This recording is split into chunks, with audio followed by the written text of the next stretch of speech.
Hello everyone, welcome back to my channel Roohani Safar में। मैं हूँ आपका होस्ट, आपका दोस्त तनु।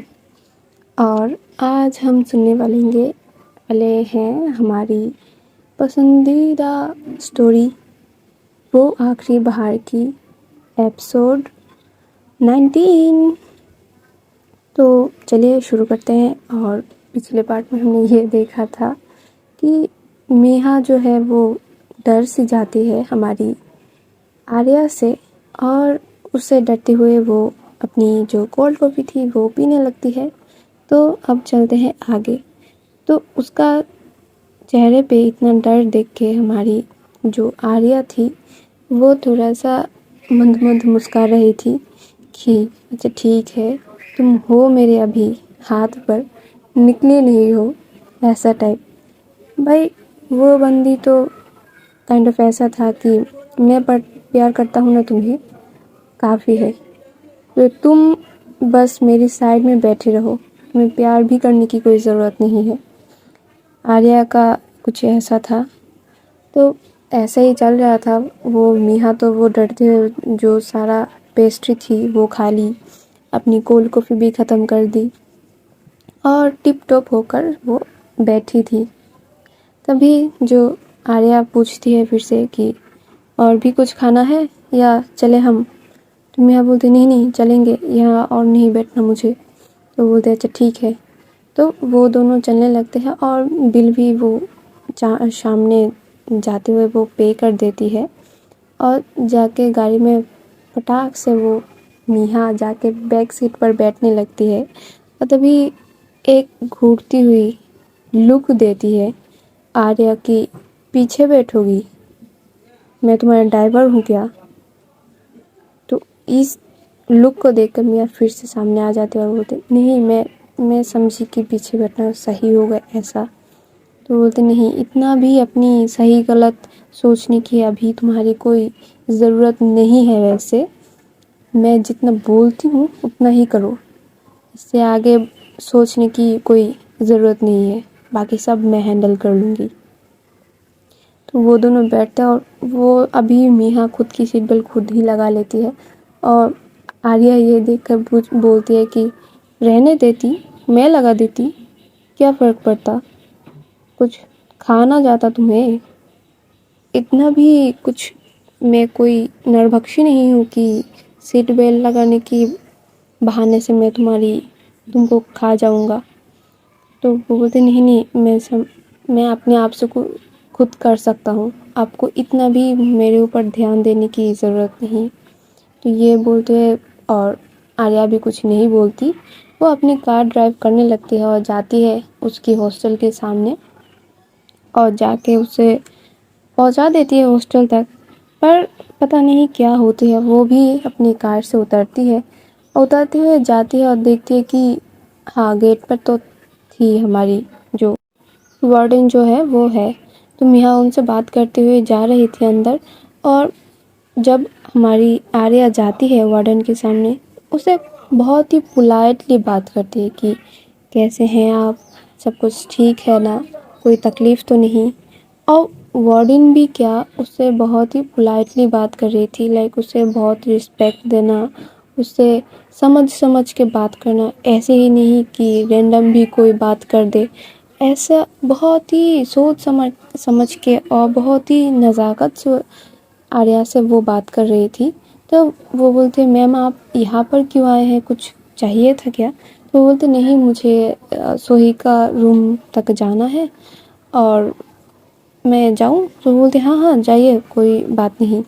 तो वो भी जाती है मिया के, वो आई थी सोही का नाम लेकर, पर जा रही थी मिया के पीछे पीछे। तो वो जाती है और मिया भी जाती है। और वो जाते जाते वो अपने रूम के सामने इतना लाचार हुए खड़ी थी। और ये देखकर मेरी जो आर्या है वो हंस देती है, लिटरली वो हंसी देती है कि आज इसके ऊपर से बहुत ही प्रेशर गई है, मेंटली बहुत प्रेशर मिला है आज। और नेहा भी वो डोर ओपन करती है और देखती है कि हाँ डोर तो ओपन है, बिकॉज वहाँ पे प्याल, सोही और आरोही वो दोनों ही थे। वो तीनों ही थे। तो वो भी जाती है, जाके देखती है कि ये लोग हैं। तो उसके पीछे पीछे जो आर्या है वो भी आती है रूम तक, और आते हुए वो देखती है कि सोही और आरोही भी थी। तो वो बोलते तुम दोनों यहाँ पर क्यों कर रहे हो? तो बोलते आरोही बोलते हैं कि दी हम सोही के जो बुक थे और कपड़े वो वगैरह जो चीज़ें थे वो लेने आए हैं, और हमारा बस हो ही गया है सब समेटना, अभी हम निकल ही रहे थे। तो हमारी जो प्याल है वो पूछ लेती है, वो तो ठीक है पर आप यहाँ पर क्यों, क्या कर रहे हो, और आपको घुसने के कौन दिया यहाँ पर? तो मिहा तो उसके फेस पर डर, कंफ्यूजन और जो है टेंशन, वो सब कुछ ऐसे झलक रही थी कि अगर कोई उसकी तरफ गौर से 1 मिनट देख भी ले, उसके अंदर भी वो डर, वो टेंशन चले जाएगा, ऐसा टाइप। तो मिहा तो चुपचाप खड़ी ही रही थी एक साइड पर, और प्याल को वो इतनी भयानक नज़रों से देखती है आर्या, और बोलती है क्यों, तुम्हें कोई प्रॉब्लम है क्या अगर मैं यहाँ पर आऊँ तो? बोलते नहीं, प्रॉब्लम नहीं है, पर ये तो गर्ल्स हॉस्टल है। तो तभी उसको उसकी बात को काटते हुए आर्या बोलते हैं हाँ, तो तुम्हें क्या लगती है मैं बॉय हूँ, मैं कोई मर्द हूँ जो मैं यहाँ पर आ नहीं सकती? नहीं नहीं, ऐसा भी कोई बात नहीं है, आप गर्ल ही है, लेकिन आप तो यहाँ पर आना अलाउड नहीं है, आप तो यहाँ पर लाइक स्टूडेंट भी नहीं हो और रहते भी नहीं हो, तो अलाउ कैसे कर दिया आपको? हाँ, क्योंकि ये मेरे बाप की प्रॉपर्टी है इसलिए। तो ये सुनकर प्याल थोड़ा सा, हाँ भाई, इतनी तेरा जवाब देने की भी कोई ज़रूरत नहीं था, सीधा सीधा अगर बोल देती कि हाँ मैं ऐसे भी आ सकती हूँ, जा सकती हूँ, तो भी चलता। तो तभी सोही बोलते हैं हाँ, वो बोल तो ठीक ही रही है, आप यहाँ पर क्या कर रही हैं? तभी जो आर्या है वो बोलती है कि मैं तुम्हें लेने आई हूँ। हाँ, आपको बड़ा पता है कि मैं यहाँ पर हूँ? नहीं, पता तो है नहीं, पर मैं यहाँ पर मिस मिहा को छोड़ने आई थी, तो मैं देख रही थी कि वो क्या करती है हॉस्टल के अंदर, इसलिए मैं उनकी पीछे पीछे आई थी, और आके देखी कि तुम भी यहाँ हो, आरोही भी है, तो अभी सोच रही हूँ कि तुम दोनों के एक ही साथ लेके भी चलूँ। क्या कोई बुरी बात है होगी क्या? तो आरोही बोलती नहीं दी, आपने अच्छा किया आई, वैसे भी हमें गाड़ी की तो ज़रूरत थी ही, तो हम तो टैक्सी करने वाले हैं थे, अब आप आ गए हैं तो आपके साथ ही जा सकते हैं।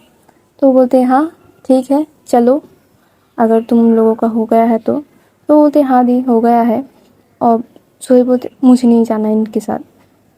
तो फिर से जो आर्या है वो बोलती है कि तमीज़ भूल गई हो क्या तुम सोही?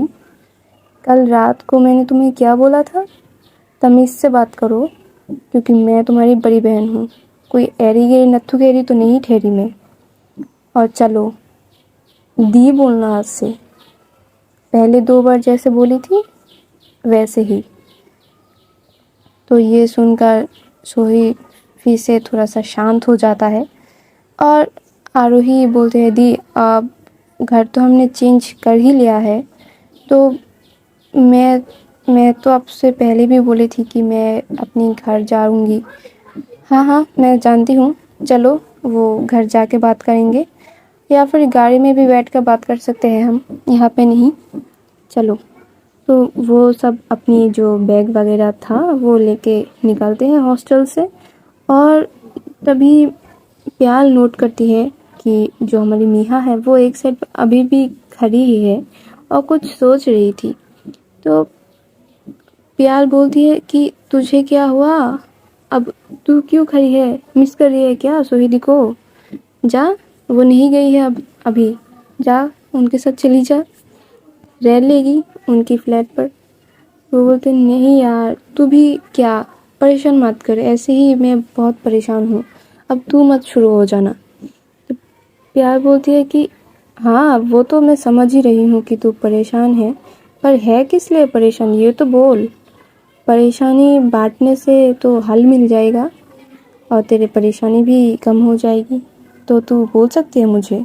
नहीं, तुझे इतना जानने की कोई ज़रूरत नहीं है। मैं अपनी परेशानी खुद ही सॉल्व कर लूँगी। तू बस मुझे और परेशान मत करना तो ही चलेगा। मेरे सर वैसे भी दर्द से फटा जा रहा है। मुझे कुछ समझ भी नहीं आ रहा मैं क्या करूँगी, कहाँ फंस गई मैं। भैया ने ठीक ही बोला था, शहर में जाना अच्छा ही नहीं होगा। मैं ही भाग के आ गई। तू भाग के आई? तू तू भाग के आई अपने गाँव से? अरे तू क्यों इतनी बात को पकड़ रही है? मैं भाग के नहीं आई, मैं ऐसे ही बोली, मेरे मुंह से निकल गई। अब तू प्लीज़ मुझे और परेशान मत कर, इतनी बात मत कर। मैं थोड़ा सा सो जाऊं? हाँ सो जा, तेरे ही बेड है, मुझे क्यों पूछ रही है? पर अगर तू बता देती कि परेशानी क्या है तो शायद मैं तुझे कोई हल दे देता, शायद तेरी परेशानी थोड़ा सा कम हो जाती। नहीं, अभी अभी तो मेरा कोई भी मूड नहीं है इस बारे में कोई भी बात करने के लिए। तू प्लीज़ मेरी माँ, मुझसे बात थोड़ा सा कम कर, मैं थोड़ा सो जाऊँ। तुझे जो भी करना है तू कर, प्लीज़। तू प्यार बोलते ठीक है भाई, मुझे क्या, एक एक दोस्त है तू ही, इसीलिए मैं पूछ रही थी तुझे परेशान देखकर मेरे भी तो बहुत ख़राब लगती है ना, इसीलिए। जा तू परेशान रहे, और अगर मन चाहे तो बता देना कि क्या है तेरा परेशानी, सॉल्व करने की कोशिश करूँगी। तो ये बोल के फ़ियाल तो घूम के चली जाती है और मिहा जो है वो जाके बैट में पिचक जाती है, पटक नहीं जाई, पिचक जाती है। और सो तो नहीं पा रही थी, पर आंखें बंद करे हुए लेट जाती है। और जो हमारी आरोही और सोही थी वो तो जाते हैं आर्या के साथ घर, और जाते हुए वो जब जाती है और जाकर जब पहुंच जाती है अपनी घर के सामने तो देखती है कि उनकी जो फ्लैट की दरवाज़ा है वो खुला है, लाइक अंदर से कोई किसी ने बंद कर रखा है। तो तभी जो आर्या वो करती क्या है, वो बोलती है कि सोही आरोही तुम दोनों पीछे जाओ और जो गार्ड है वॉचमैन उसको बुला के लाओ और मैं देखती हूँ अंदर कौन है। तो सोही पीछे से बोलती है कि मुझे पता है कौन है, मैंने ही दरवाज़ा खोल के दे के गई हूँ, तो इतनी भी कोई ज़रूरत नहीं है टेंशन लेने की। क्या घर में तुमने किसी को घुसने दिया और वो मुझे पता भी नहीं है? ये कितना सीरियस हो सकता है तुम्हें पता है?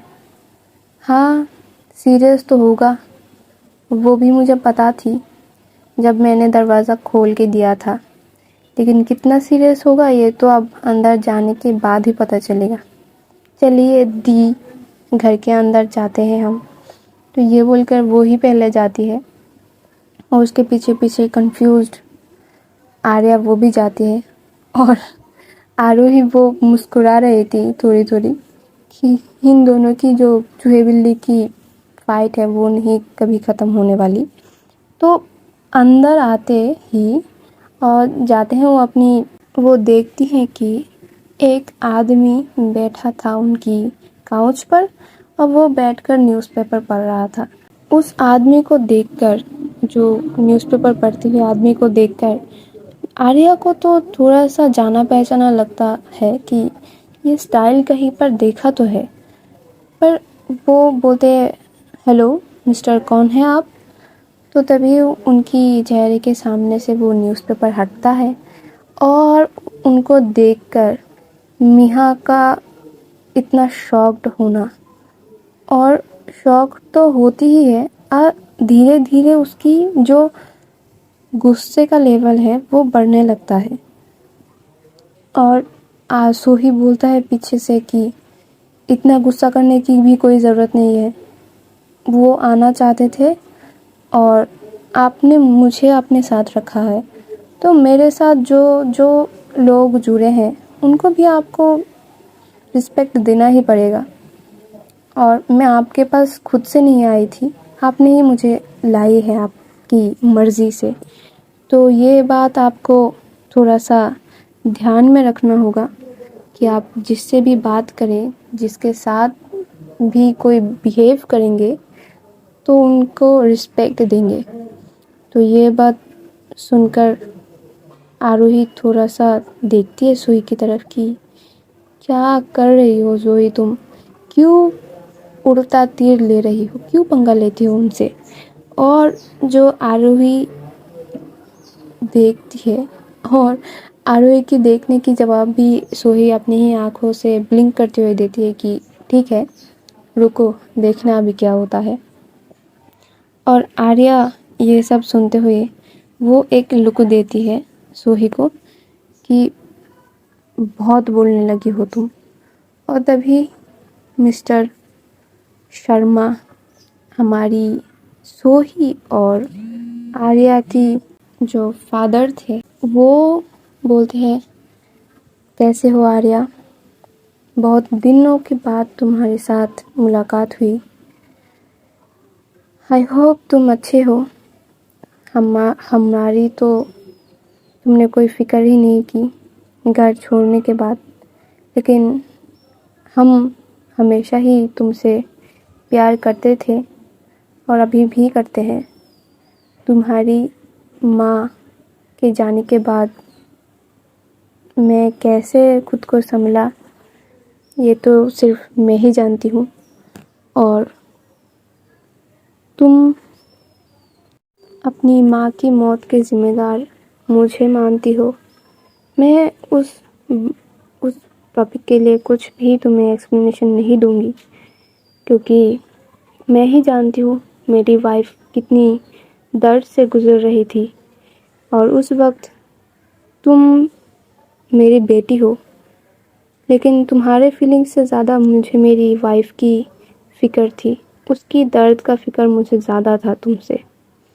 अगर तुम इस बात को कभी समझ नहीं पाती हो तो ये मेरा बहुत ही दुर्भाग्य होगा कि मैं तुम्हें समझा नहीं पाया, लेकिन मैं ये आशा ज़रूर करूँगा कि एक दिन तुम्हें भी प्यार होगा और तुम भी समझोगे ये इस फीलिंग को कि अगर हमारी बहुत ही स्पेशल कोई दर्द में हो तो लगता कैसे है।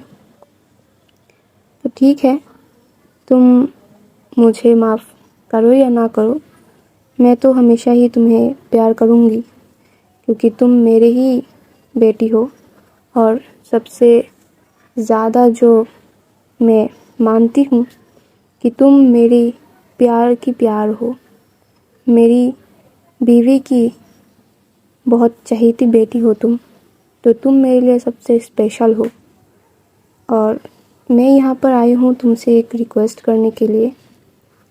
मिस्टर शर्मा, मुझसे कोई उम्मीद भी मत रखना। तभी सोही पीछे से बोलते, दी आपसे उम्मीद क्यों ना रखें हम, आप ये चाह सकती है कि मैं आपके साथ रहूं, मैं आपकी छोटी बहन हूं, आप मेरी ख्याल रखेंगे, तो हम क्यों नहीं आपसे कोई उम्मीद रख सकते। आप भी तो है मेरी बड़ी बहन, आपका भी तो फ़र्ज़ है हमारी तरफ कोई, आप भी तो है मेरे पापा की बड़ी बेटी, तो अब आप क्यों नहीं कुछ करती। और आपको मैंने सिर्फ ये बोलने के लिए नहीं बोला, अगर आप मेरे ऊपर हक जमा सकते हैं तो हम भी तो आपके ऊपर हक जमा सकते हैं। तो तभी सोही की पापा जो वो है वो बोलते हैं कि सोही, इतना भी कोई ज़रूरत नहीं है अपनी दी को दोष देने की, वो भी अपनी जगह सही है। हमारी ही शायद कोई भूल थी जो हमने उसे अपनी बना के नहीं रख सके। पर आर्या, ये मेरी रिक्वेस्ट समझो, और जो भी समझो, मैं ये चीज़ चाहती हूँ कि तुम अपनी माँ की जो आखिरी ख्वाहिश है उसको पूरा करो, और तुम हमारी जो यूनिवर्सिटी है उसको संभालो। वो तुम्हारी माँ की ड्रीम प्रोजेक्ट थी, वो यूनिवर्सिटी तुम्हारी माँ की सपना थी। मैं अपने बिज़नेस को ही नहीं संभाल पा रहा हूँ। मैं नहीं चाहता कि तुम्हारी माँ का वो ड्रीम, वो ख्वाब, जो उन्होंने बरसों से सजाया है, संजोया है और बहुत ही जतन करते हुए उसको यहाँ तक पहुँचाया है। मैं नहीं चाहता कि ये ऐसे ही मिट्टी में मिल जाए। मैं इसको बहुत ही ऊपर देखना चाहता हूँ। Not because of my business, पर बिकॉज ऑफ माई वाइफ। हमारी यूनिवर्सिटी को संभालो। अब ये तुम्हारी ऊपर है कि तुम अपनी ईगो को, अपनी ज़िद को, अपने गुस्से को सबसे ऊपर रखती हो, या फिर अपनी माँ को, अपनी माँ का ड्रीम को और उसकी चाहत को ऊपर रखती हो।